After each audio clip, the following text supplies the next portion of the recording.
Bon matin, mon beau Bruno, comment vas-tu? Ben, ça va très bien, toi.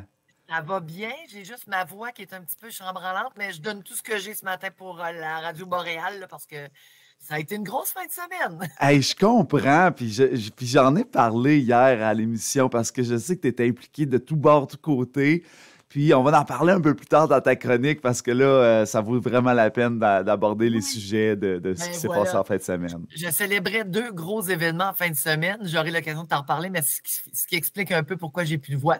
Alors, je vais tenter de faire le tour avec toi ce matin, mais simplement te dire que je me suis ennuyé de toi. On ne s'est pas parlé la semaine dernière, mais je suis vraiment contente d'être de retour cette semaine. Ben oui, moi aussi, puis c'est correct parce que quand on s'ennuie, là, on est encore plus content de se retrouver. Oui, Voilà. c'est ça exactement. Alors, je commence avec mon mandat, c'est-à-dire de vous dévoiler ce qui retient l'attention dans le journal cette semaine, le journal Le Citoyen Val-d'Or Amos. Et c'est Amos qui retient l'attention ce matin, mon cher ami. On parle en première page du budget d'Amos. Vous en avez sans doute entendu parler. On Mhm. dit nouvelle ville, nouveau défi. La ville d'Amos qui a présenté le 20 janvier dernier son budget 2025. Donc, il s'élève à 56 169 860 $. C'est une augmentation de 8,03 par rapport à 2024. Ça concerne dorénavant également les contribuables d'Alquier-Droit. D'Alquier-Roi. Je ne savais pas que les gens de Saint-Félix-de-Dalquier, c'était des Dalquier-Rois. Ben Le savais-tu? écoute, ben oui, c'est magnifique ça. De toute beauté. Donc, c'est le premier budget qui regroupe d'ailleurs la ville d'Amos et les gens de Saint-Félix-de-Dalquier. C'est à lire dans le journal cette semaine. D'ailleurs, en page 2, vous aurez tous les faits saillants de ce budget pour 2025. Manquez pas ça. Fantastique. On va parler un petit peu de Val-d'Or parce que là aussi, on a dévoilé certains trucs. Plusieurs travaux à venir en 2025. Il y a la Chambre de commerce de Val-d'Or qui organisait son dîner-conférence mardi dernier. Lors de l'événement, il y a la mairesse Céline Brindamour qui est la directrice générale de la ville, Sophie Garot, qui ont présenté plusieurs réalisations marquantes en 2024, ainsi que des projets prévus pour 2025. C'est un texte de Zachary Desrosiers que vous pourrez lire également dans le journal. On revient du côté d'Amos, création de 570 emplois qualifiés et bien rémunérés. On va les prendre. C'est Oui. Quintera Capital qui a annoncé le 23 janvier l'implantation du siège social de Dumont-Nickel à Amos. Décision stratégique qui va entraîner la création de 566 emplois de qualité outre sa portée économique. Alors, c'est un beau projet qu'on est bien content de voir arriver chez nous dans le secteur de la Abitibi-Témiscamingue. Mais. Ouais. Toujours du côté d'Amos, on va parler du Gala Élite. Ça s'en vient, le 35e Gala Élite de la Chambre de commerce et d'industrie d'Amos, Aricana, qui a annoncé, il y avait des grosses Ah annonces le oui, oui, 23 janvier oui. Ah dernier. oui, Là. ben là, on se réveille. Là. L'année vient début de C'est l'année ça, était on plus passe lent, en là. force. Là. Ouais. Donc, c'est le lancement de la 35e édition qui se tiendra le 24 mai prochain au Théâtre des Escars. Ce sera sous le thème 35 ans de prestige. Gala qui va célébrer plus de 3 décennies de service sous la houlette de 2 présidentes d'honneur, dont Frédéric Gauthier et Daphné Arcan, qui étaient récipiendaires du prix Investissement 500 000 $ et plus pour leur entreprise Les Prestigieuses en Oui, 2024. Donc, elles seront là pour la prochaine édition. fantastique. Toujours du côté d'Amos. Colin, on est gâtés, Hey, on est gâtés.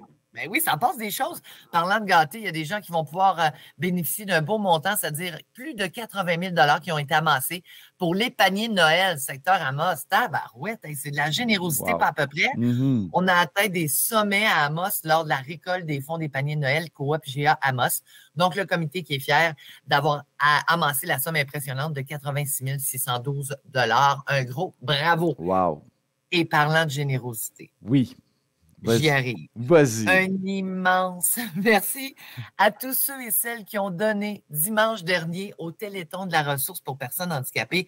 Hey, ça a permis d'amasser, Bruno, 760 000 $ pour la ressource pour personnes handicapées de l'Abitibi-Témiscamingue et du nord du Québec.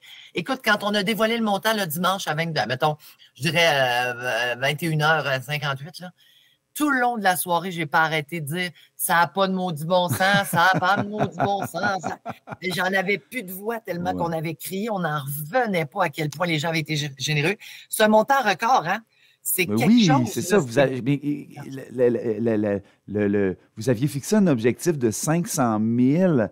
Puis est-ce que c'était réalisable? Là? J'imagine que vous êtes habitué de ces Ben, on n'est pas. Non, objectifs-là. non, non, non, non, non. Non, non, On n'est non. pas OK. habitué. OK. On est impressionné chaque année d'atteindre. Hey, c'est un demi-million de Ah non, dollars, là. c'est débile. Puis là, il y Si a, on vient de parler là, de l'argent pour la coop IGA avec les paniers de Noël, c'est 86 beaucoup. 000. Oui, oui. Tu sais, la guignolée, on est allé amasser un montant record. Tu sais. On se plaint pas, mais on est toujours surpris, puis on se dit, tabarouette, Mm. on est chanceux de pouvoir compter sur la générosité des gens d'Abitibi-Témiscamingue. Donc, ça a été une grosse soirée, ce qui explique en partie le fait que j'ai plus de voix ce matin. J'ai tellement crié, j'étais tellement contente. Et là, ça se peut-tu qu'il y avait un président d'honneur cette année à la ressource, Oui, il a comme été chercher comme une affaire comme 200 000 c'est la première fois que je voyais ça. son réseau. Tu sais, Ouais. c'est bien écoute. Jean-François Moreau, qui était le président d'honneur cette année, Ouais. quand il est arrivé avec son chèque de 200 000, j'ai failli perdre connaissance.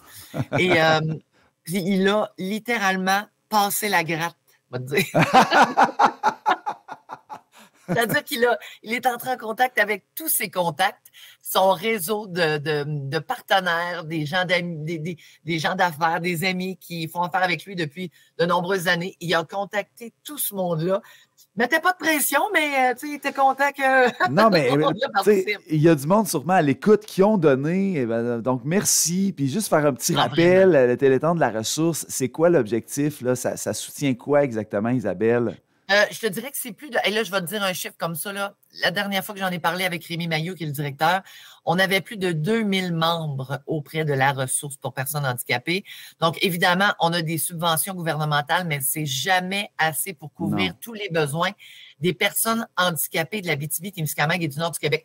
Puis, ce qui est important de retenir, là, Bruno, c'est que quand on parle de personnes handicapées, oui, évidemment, il y a des handicaps lourds. Là, on se pense à la personne peut-être en chaise roulante ou qui est incapable de se déplacer sans l'aide d'articles ou de machines pour pouvoir vivre normalement.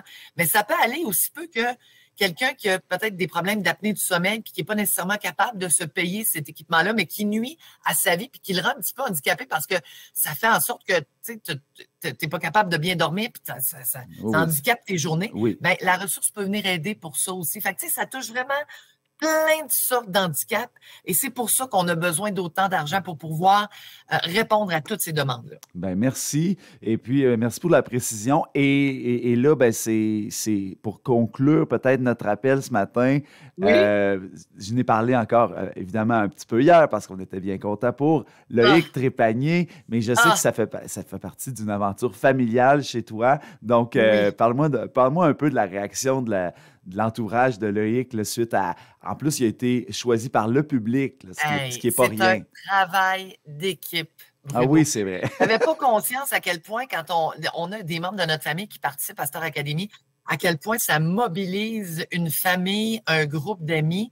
Vraiment, ma famille s'est mobilisée pour Loïc. On a donné le paquet. Puis là, imagine, la grande finale était quand?